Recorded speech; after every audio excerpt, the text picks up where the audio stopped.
So, One Battle After Another was written and directed by Paul Thomas Anderson and stars Leonardo DiCaprio, Sean Penn, Benicio del Toro, Regina Hall, Teyana Taylor, and Chase Infinity. In this movie, it follows a group of revolutionaries. They separated for several years, and then one day, when their former enemy kidnaps the daughter of one of their members, the father, played by Leonardo DiCaprio, tries to find them while getting involved with his former revolutionary group, and we have a movie. So this was a movie that I was really looking forward to, mainly because of Paul Thomas Anderson. I've really enjoyed the majority of his movies. Some of his later movies, after, say, The Master, I felt like were kind of iffy, Phantom Thread being my favorite one. But he's always one of those film directors that I'm always fascinated by, whatever movie he makes. I love There Will Be Blood, I love Punch Drunk Love, I love The Master, and, he's one of those filmmakers I feel like doesn't get enough credit. He, in my opinion, is one of those filmmakers that I would compare to a modern day Stanley Kubrick based on some of the way his shots are composed. I also feel like in a sense, I think he's kind of underrated. He doesn't get talked about enough these days. Someone like, say, Quentin Tarantino or Christopher Nolan or anyone like that. And this is actually what seems like his biggest movie to date. All of his movies kind of seem smaller in scale. Even There Will Be Blood seems smaller to scale. This movie looked like could be pretty fun, could be pretty exciting. And having seen it a couple days ago, I needed a day or two to kind of let this digest. Normally, that's normal for me with a Paul Thomas Anderson movie. It's like, if it at first I don't like it, the more I think about it, the more I like it, and the more I want to see it again. And this movie definitely made me want to see it again. I am very excited to see this movie again. Hopefully, I do get a chance to see it again. This movie is a blast from beginning to end. This may be one of my favorite movies of the year. So let's start off with the things I do like in this movie. First off, I think the acting is phenomenal across the board. Leonardo DiCaprio is pretty good in this movie as this former revolutionary who's kind of just all paranoid and such. I liked his character. He was very fascinating. Sean Penn in this movie. I'm not a big Sean Penn fan, but man, he's really good in this movie. He is both really goofy, but at the times he's very scary. Like, I was very scared by him at very moments, but there are times where it's like he's actually kind of, in a sense, being a little bit more goofy than I would expect from him. Also, Chase Infinity as Leonardo DiCaprio's daughter, I thought she did a really good job. She's a scene stealer throughout this entire movie, and it's very surprising considering that this is her first major movie role. Thought she was really good. Benicio del Toro is also pretty good for his brief scene. Tiana Taylor, also really good for her scenes. Regina Hall is also pretty good, but I would argue she's actually one of the weaker parts, which I'll explain in a bit. This movie does get funnier as the movie goes on. At first I was like, where's this movie gonna go? And I kind of understand it's like, oh, there's some comedic aspects. And I realized that this movie was very funny. There are times where I'm just kind of like, I want to laugh out hysterically, but there are other people in the theater and I didn't want to make an idiot of myself just laughing at some of these moments. But this movie is definitely very funny. The score by Johnny Greenwood is phenomenal. I would download the soundtrack. I would listen to the soundtrack all the time. It's definitely one of the best soundtracks of the year, up there with Sinners. Johnny Greenwood, I think, is a very underrated composer. I think his music, especially in Paul Thomas Anderson's movies, is usually fantastic, and this movie is no exception. I think this music is incredible. Also, this movie is 2 hours and 40 minutes long. Now, some people may hear that length and be like, oh, I don't know if I can sit through a movie that's that long. Well, he's made movies that long before, but honestly, I hardly felt the pacing of this movie. This movie, there was a point where I'd actually had to get up and kind of get to use the bathroom and such, but I realized, oh, it's this time already? Wow, this movie is actually moving at a brisk pace. I think this movie definitely moves very fast for a movie that's actually 2 hours and 40 minutes. I've seen movies that were much shorter than this feel like an eternity. So the fact that this movie is pretty long but doesn't feel it, it actually works. And I think that has to do with the story and how fast it moves, but also the editing of the movie too. And it's like they kind of know like what's important to keep, what's not important to keep, how to actually have a lot of these scenes shot and such. Meanwhile, I do think that this movie has a lot of incredible sequences. A lot of action sequences are pretty cool. And I like there's this one car chase towards the end of the movie, which I thought was very, very well done. That is one of the best experiences I've seen in a movie this year. And I do like that this movie doesn't really compromise Paul Thomas Anderson's vision. I feel like for a filmmaker who's normally making smaller, a little bit more intimate movies, the fact that he's making a movie like this and it feels much like one of his own movies, it actually is actually very inspiring. I don't know if inspiring is the right word, but I feel like it's actually really cool that he kind of doesn't like make himself something completely different just because he has a lot more money to work with. No, this still feels like something that Paul Thomas Anderson would create. There's a lot of dark humor, there's a lot of intriguing characters, there's a lot of nuances throughout this entire movie that kind of make you go, okay, that's what this means, kind of.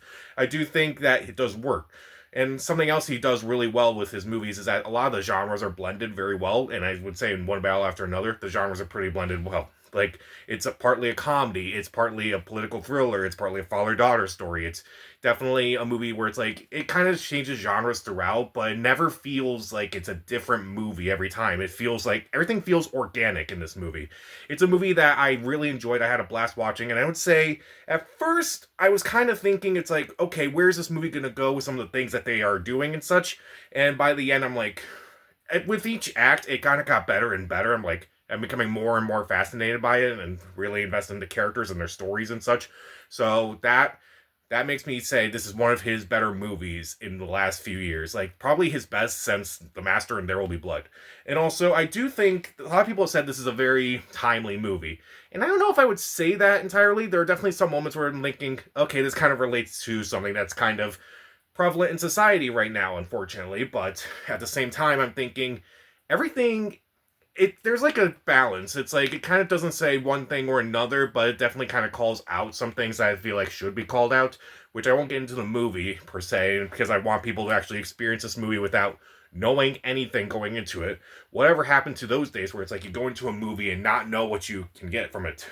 This movie, for the most part, is actually pretty unpredictable. And I actually really enjoyed that about this movie. This movie is such a blast to kind of figure out, like, where's this movie going to go next? What kind of turn is it going to take next? And this is one of those movies that I would say you got to see it on the biggest screen possible. Whatever theater is nearest to you, go see it. If you have an IMAX screen, see it on the biggest screen possible. If you have VistaVision, see it on the big screen. This is one of those movies that I want to go see again, but maybe on a bigger screen so I can experience it a little bit more. But even though I would highly recommend this movie, there are a couple things that are kind of mostly just nitpicks. First off, some characters I feel like are not very well developed, particularly Regina Hall and Teyana Taylor. Even Benicio del Toro is not very well developed. But, like, Benicio del Toro at least does a lot with what his character does, and so does Teyana Taylor. Regina Hall, but if I go back and watch this movie, maybe I'll see her character in a different light. But if I'm watching it the first time, I'm like, does she matter in the story a whole lot? And I felt like at first her character didn't. But again, when I watch this movie again, I'm definitely going to see this movie again at some point. But I'm wondering, is her character going to matter more the second time? And I hope she does. Because I like Regina Hall, and I hope I want her to succeed, and she hasn't really had a big hit since Scary Movie, so I hope that I really want her to succeed.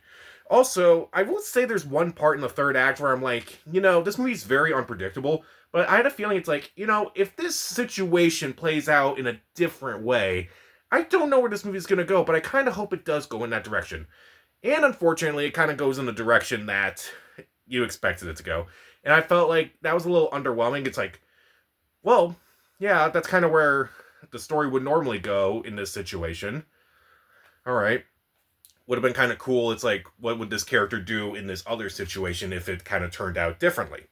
But also, again, with some of the timely themes and such, this movie could be seen as very controversial. This movie, I was kind of thinking afterwards, it's like, I kind of want to talk to some people about this movie and kind of see, like, what they have to say about it, is like, how do they feel about some of the things that are happening in this movie, particularly in that first act. I feel like a lot of people are going to be offended by various things in that first act, but that, I don't get offended by, I try not to get offended by things in movies, because, like, that's what the artist wants to say, what the artist wants to do and such, so I try not to say that unless I feel like there's something really wrong here.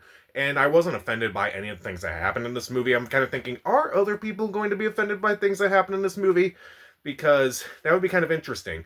But I did see that it got an A cinema score, which is really good for a movie like this. For a movie that's nearly 3 hours long, I think Leonardo DiCaprio is one of the few actors who can do, like, 3-hour movies and no one bats an eye. Seriously, Titanic, Gangs of New York, Killers of the Flower Moon, Aviator.